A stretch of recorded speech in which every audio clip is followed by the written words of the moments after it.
வாங்க இன்னைக்கு சொனப்பான பீஃப் சுக்கா செய்யலாம். நான் அதுக்கு எங்களுக்கு தேவையான அளவுக்கு 1/2 கிலோ பீஃப் எடுத்திருக்கோம். உங்களுக்கு தேவையான அளவு நீங்கள் எடுத்துக்கோங்க. அதுக்கு முதல் 1/4 டீஸ்பூன் மஞ்சள் பொடி, 1 ஸ்பூன் மிளகாய் பொடி, 1 ஸ்பூன் பெப்பர், இஞ்சி பூண்டு பேஸ்ட் 1 டீஸ்பூன், அடுத்து சின்னதாக நறுக்கி வச்சிருக்க வெங்காயம்,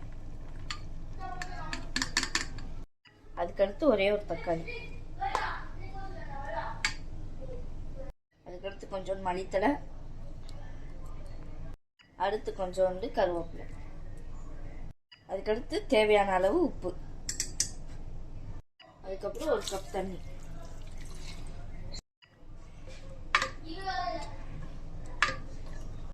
விசில போட்டு ஒரு 6 விசில் வர வரைக்கும் வெயிட் பண்ணலாம். ஒரு பேன் வச்சு தேங்காய் எண்ணெய் ஊற்றிக்கலாம். இப்போ நம்ம வெட்டி வச்ச சின்ன வெங்காயம் போட்டுக்கலாம்.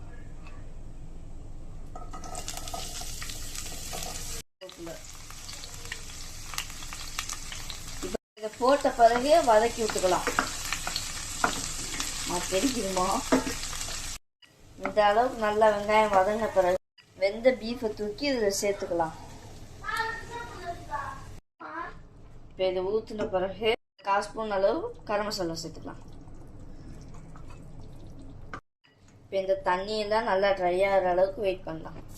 இந்த அளவுக்கு கிரேவி வந்த பிறகு 1/2 ஸ்பூன் பெப்பர் போட்ட பிறகு நல்லா மிக்ஸ் பண்ணி விடலாம்.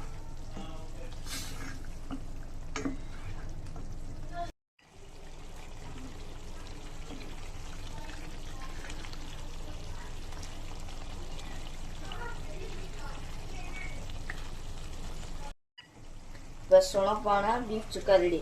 இதை நீங்கள் ஒயிட் ரைஸ்க்கோ இல்லை பரோட்டாக்கோ வச்சு சாப்பிட்டுக்கலாம்.